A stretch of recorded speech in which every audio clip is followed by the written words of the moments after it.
the city buried beneath the sea, evidence that aliens once ruled the Earth? What if there once existed a civilization more prosperous than humanity, and it was erased in a single night? Would you dare to turn the pages of that forbidden history? There are pyramids lying beneath the ocean. There are flying objects carved since the Stone Age. And there are secrets that history itself has deliberately hidden. Are you ready to hear what world of ancient mysteries has yet to reveal? Part 1. Traces of forgotten civilizations. In the fathomless depths of the ocean, where light cannot reach, where sound is crushed, and where time seems to stand still, sleep mysteries that humanity has yet to decipher. There, in the heart of the deep, lie ruins never seen by modern eyes, collapsed stone walls, avenues overrun by coral, right-angled structures and pyramids worn down by the flow of time, all lying silent, as though waiting for someone to listen to the last story of a civilization that vanished from the surface of history. According to archaeologists, more than 200 ancient cities once existed, but now lie deep beneath the sea, scattered across Earth's oceans, from the Mediterranean and Caribbean to the Pacific and the Indian. These cities were once vibrant centers, possibly home to tens of thousands, with social organization, irrigation systems, construction techniques, and perhaps even sciences and technologies beyond what modern people can imagine.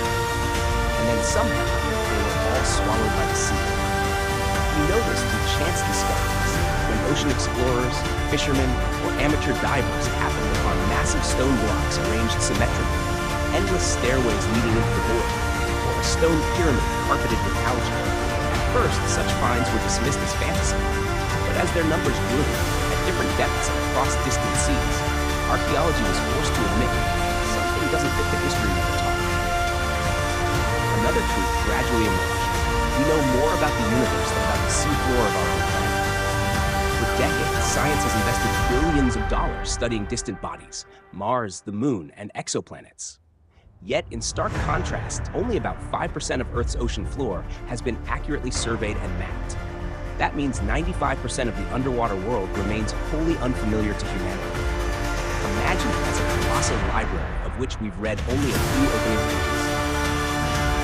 Why don't we venture more boldly into the deep? The answer is far from simple.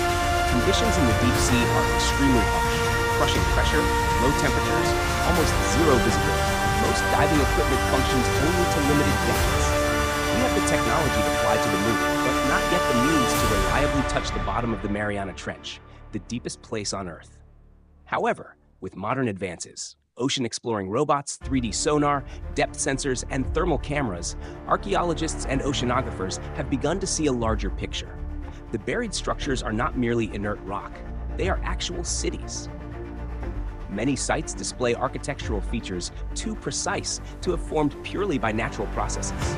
Ruler straight walls stretching for hundreds of meters, squared stone blocks stacked in symmetrical order, even stairways, avenues, arches, and gates. Cross-checking with Earth's geological history reveals something astonishing. During the last ice age, about 21,000 years ago, massive ice sheets over North America, Northern Europe, and Siberia trapped vast quantities of water, lowering sea levels by 100 to 120 meters compared with today. This means many of today's coastal zones were once ideal places for ancient communities to live. As the ice gradually melted and the climate warmed around 10,000 years ago, sea levels rose, submerging countless cities, villages, and structures. This event was not just a natural disaster. It was a perfect curtain, burying hundreds of ancient civilizations in permanent oblivion. What perplexes scholars is this. Many underwater structures seem far older than the earliest civilizations recorded by history: Egypt, Mesopotamia, or the Indus Valley. If these cities were built before the Ice Age, then who built them? And with what technology? We're speaking of a period when, according to current understanding, humans still lived in caves, hunted and gathered, had no writing, no construction techniques, and had not yet discovered agriculture. So, how could they create pyramids, paved streets, and monolithic stone temples? Feats that even modern architects struggle with, despite all our machinery? Might we have skipped an entire chapter in the story of human evolution? Or, as some pioneering scholars dare to claim, did there once exist a mother civilization which rose and perished, leaving fragments beneath the sea, a atop high mountains and within the hazy memory of humanity, what we now call myth. Across ancient cultures, from Greece and Egypt to India and the Americas, there are legends of a great cataclysm, a deluge that, in a flash, erased the traces of a golden age. A few survivors, carrying memories and shards of knowledge, passed them down through oral tradition, symbols, stoneworks, and divine myths. Perhaps stories of Atlantis, Lemuria, or giants dwelling between the seas are not mere products of imagination, but encoded memories of an era we have forgotten. Because the past does not die, it is only buried. And now, layers of seabed are being turned. Stone slabs are being lit. Signals from the ocean floor echo, like a distant call from a civilization awaiting rebirth in the eyes of humankind. Yonaguni and related sites. The structure was named the Yonaguni Pyramid. Scientists immediately got involved. Some argued it was a natural geological phenomenon, wave erosion acting on sedimentary rock. But many others, including Professor Masaki Kimura, a marine geologist, after more than 15 years of study, delivered a shocking conclusion. Yonaguni is not natural. It is an artificial construction. Not only that, Kimura and his team reported finding a stone wall carved with a human head bearing deep, almond-shaped eyes, long tunnels, massive stone pillars, and a shell-shaped dome. Early proto-hieroglyphs incised into rock slabs. Tiered steps arranged as regularly as an Egyptian or Mesoamerican pyramid architecture.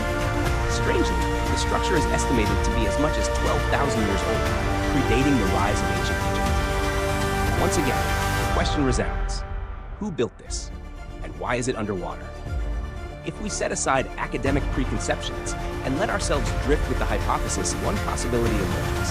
This is an ancient stone machine, built by a prehistoric civilization or an extraterrestrial intelligence. You might call that fancy, but listen closely. Not only at Yonaguni, in the Gulf of Cambay, India, oceanographers have discovered a vast submerged city, over 5 square miles in area, buried beneath 60 meters of silt. The complex includes paved streets, canals, walls, circular structures, and hundreds of artifacts, from pottery and petrified wood to stone tools, and even traces of drainage systems. Some artifacts have been dated to 32,000 years ago.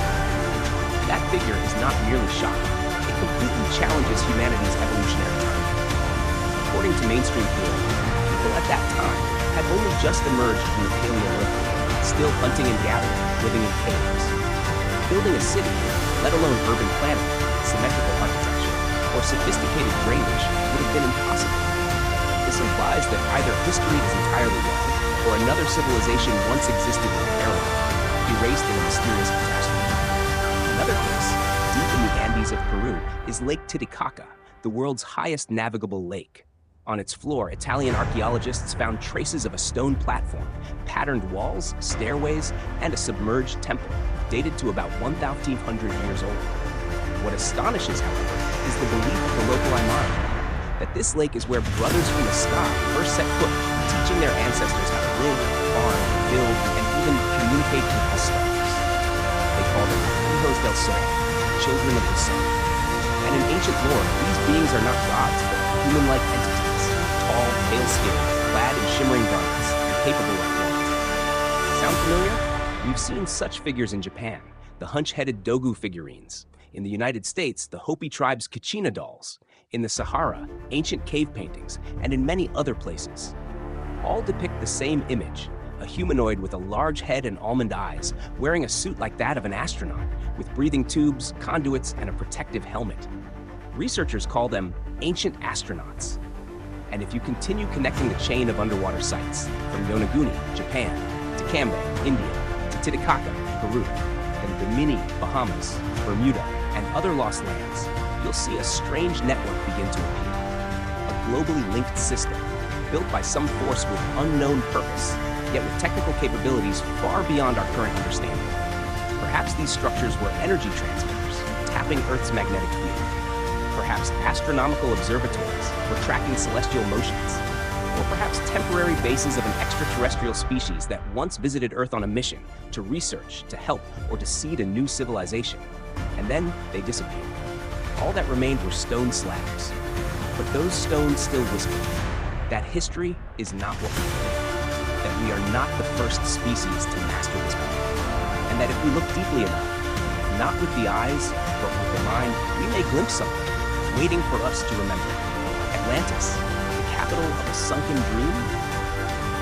If there is one name that has kept archaeologists and history enthusiasts awake for centuries, it is Atlantis. Not because it has been found, but because people have always felt that it once existed, somewhere deep in humanity's collective memory. A golden city, rich, advanced, and radiant, yet buried in a single fateful day.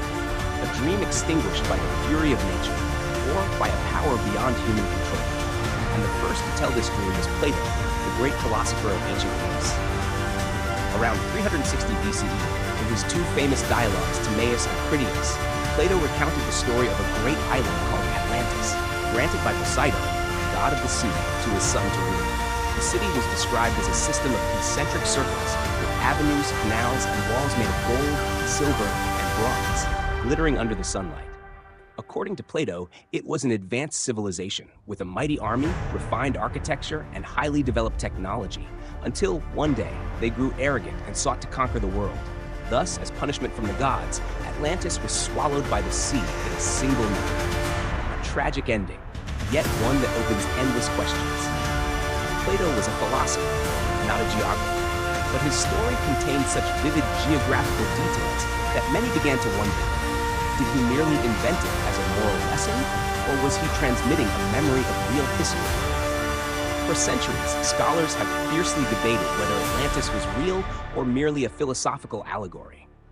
Many believe Plato used a mythical tale to teach morality, about humanity's arrogance before nature, but others, with the heart of explorers and the spirit of relentless questioning, believe that Plato knew something passed down through generations long before his time. And if Atlantis was real, where is it? Some claim it was part of Santorini, Greece, destroyed by a volcanic eruption. Others believe it was Crete, the heart of the Minoan civilization. Some suggest it lay off the coast of Spain, near the Strait of Gibraltar, exactly as Plato described, beyond the Pillars of Hercules. But there is one hypothesis bolder and more controversial than all the rest. Atlantis lies within the Bermuda Triangle. In 1968, American archaeologist and geologist Manson Valentine claimed to have discovered massive stone formations beneath the sea near Bimini Island, a small isle in the Bahamas at the western edge of the Bermuda Triangle. Huge, flat stones were arranged end to end, forming a road nearly 1 kilometer long beneath the sea, dubbed the Bimini Road. At first glance, people thought it was a natural geological phenomenon. But as researchers dived deeper, they found that the stones were laid with remarkable precision, many with smaller stones wedged for balance, similar to the construction methods of Inca and Machu Picchu. Some stones even bore markings, curved shapes, and miniature pyramid patterns buried below the sand, making the theory of a sunken ancient city even more intriguing. Mainstream science remains skeptical, but believers in the Atlantis hypothesis claim this is part of the remnants of a lost continent, destroyed by a prehistoric cataclysm, perhaps an earthquake, a shift in Earth's axis, or even the aftermath of a technological war beyond the control of ancient humankind. The story grew more extraordinary when researchers began connecting the world's hotspots, locations where strange underwater structures are, from Bimini, Bermuda, Bahamas, Cuba, to faraway points like Yonaguni, Japan, and the Gulf of Cambodia, India. All share one thing in common: regions of magnetic anomalies, mysterious lights, and unexplained disappearances. So, if Atlantis truly existed, could it have been not just a single city, but part of a global civilization system? A superior maritime empire spanning the oceans, linked by energy lines, underwater pyramids, hidden bases, and perhaps technologies beyond time itself? This hypothesis is further reinforced by the astonishing similarities found in ancient architecture across continents separated by thousands of miles, cultures that, according to mainstream history, had no contact with each other. For example, pyramids in Egypt, Mesoamerica, China, Japan, and Indonesia share striking traits: alignment with Earth's energy levels, use of the golden ratio, astronomical precision, and proximity to the sea. Could this be evidence of a mother civilization, possessing knowledge far greater than ours, that once seeded these architectural blueprints across the planet? A civilization known by many names: Atlantis, Lemuria, Mu, Kumari Kandam, or perhaps a civilization not of Earth to begin with. Some theories even suggest that Poseidon, the god who created Atlantis, was not a myth, but an extraterrestrial being, later deified by ancient people. In Critias, it is said that Poseidon fell in love with a human woman named Plato and built a city around her home. They had 5 pairs of twins, 10 sons, the eldest named Atlas, who gave his name to the continent itself. Sound familiar? A god descending from the heavens, loving a mortal woman, and fathering hybrid offspring, half god, half human, with extraordinary strength and wisdom. It's a motif found in nearly every ancient culture, from Greek and Sumerian myth to Hindu epics and Incan legends. Could this be more than symbolism? Perhaps a coded memory of contact with another species, maybe from the stars? If so, Atlantis might not have been just a city, but a center of knowledge, an astronomical observatory, or even a base for a species that once inhabited Earth before departing. Today, if you look at seafloor maps of the Bermuda region, you'll see networks of ridges, rock formations, and straight lines like submerged roads. Some archaeological expeditions have even captured images of pyramid-like structures, larger than the Great Pyramid of Giza, lying almost 2,000 meters below the sea. So who could have built such monumental works and placed them in places unreachable by humans? And why were they sunk? Was it divine punishment, a natural cataclysm, or a deliberate retreat? The answer likely lies beneath thousands of meters of sediment, where time itself has sealed the truth, and only those daring enough to question history will have the courage to do it. Because perhaps Atlantis was never a dream. It was the truth we refused to believe. Part 3. Ancient stone machines and the extraterrestrial hypothesis. If you've ever seen a pyramid rising from the sands of Egypt, you know the awe of standing before a structure that transcends its era. But if there is a place where every architectural norm collapses, we are forced to ask, how could the Stone Age have created this? That place is not on land. It lies beneath the ocean. At Yonaguni, a small island at the southwestern tip of Japan, in 1986, a diver named Kihachiro Arataki accidentally discovered a massive stone structure on the seafloor. At a depth of about 25 meters, he saw a colossal formation, right-angled steps, planes carved as if by a gigantic blade, and grooves with uncanny symmetry. This structure was named the Yonaguni Pyramid. Scientists quickly joined the investigation. Some argued it was a natural geological formation, sculpted by wave action on sedimentary rock. But others, among them Professor Masaki Kimura, a marine geologist, after more than 15 years of study, reached a startling conclusion. Yonaguni is not natural. It's man-made. Not only that, Kimura's team also reported finding a stone wall carved with a human face, bearing deep almond-shaped eyes, long tunnels, massive pillars, and a shell-shaped dome, proto-hieroglyphs incised into rock slabs, tiered steps arranged with the regularity of Egyptian or Mesoamerican pyramids. Curiously, the structure may be 12,000 years old, older than ancient Egypt itself. Once again, the question echoes: who built it? Why is it underwater? If we set aside academic preconceptions and allow the hypothesis to carry us, one possibility emerges. This is an ancient stone machine, constructed by a prehistoric civilization or an extraterrestrial intelligence. You might call that far-fetched. But listen closely, not only at Yonaguni. In the Gulf of Cambay, India, oceanographers have discovered a vast submerged city, spanning over 5 square miles, buried beneath 60 meters of silt. The complex includes paved streets, canals, walls, circular structures, and hundreds of artifacts, from pottery, petrified wood, to stone tools, and even traces of drainage systems.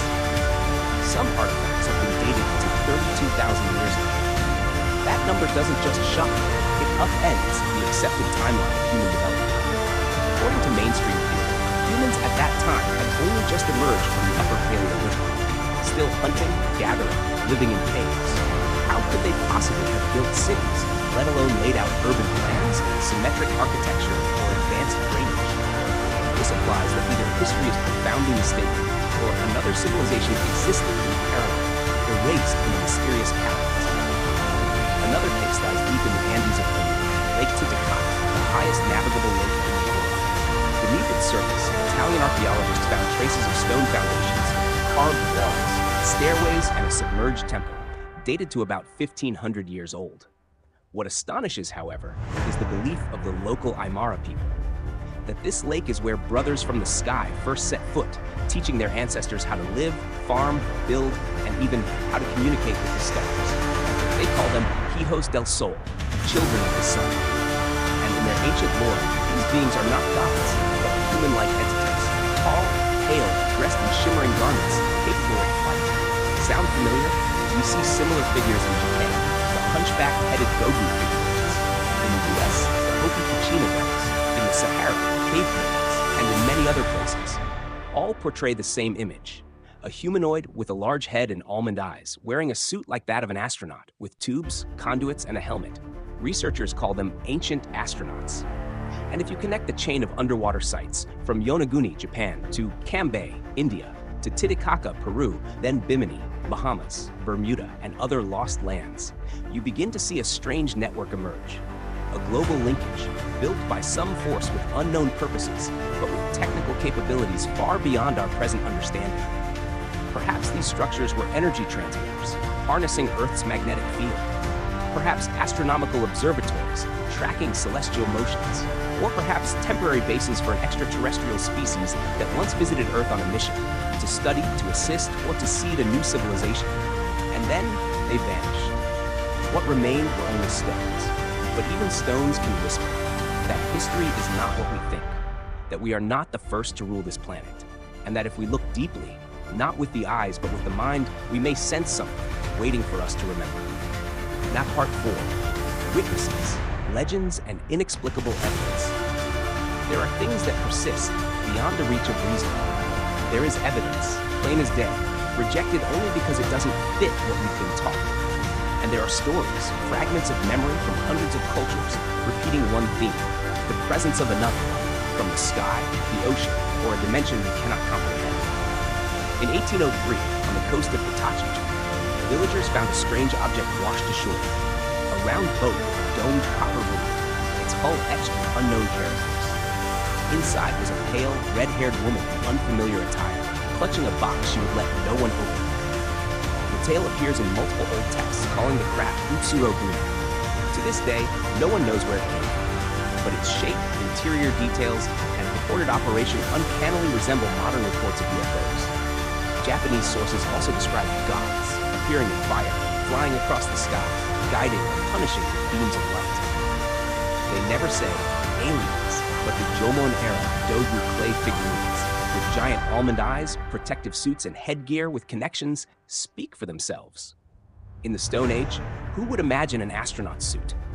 Not only in Japan.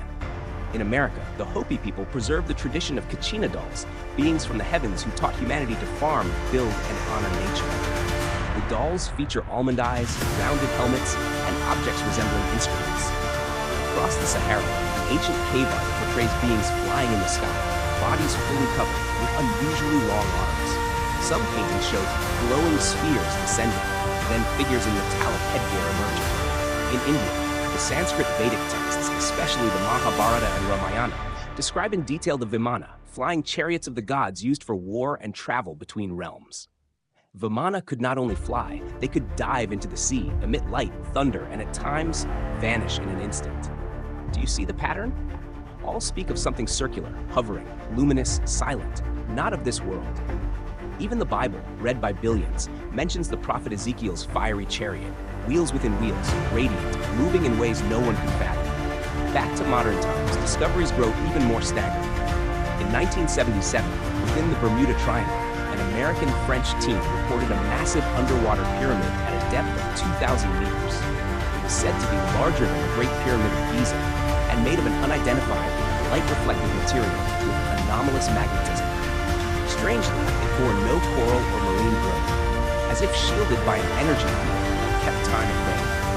Meanwhile, expeditions off Cuba, the Bahamas, and India's coast reported symmetric geometric complexes, submerged avenues, stone formations akin to astronomical observatories, and, most strikingly, unexplained lights rising from the depths. Sailors describe them as gentle yet powerful, like underwater beacons, sometimes moving in formation, then vanishing abruptly.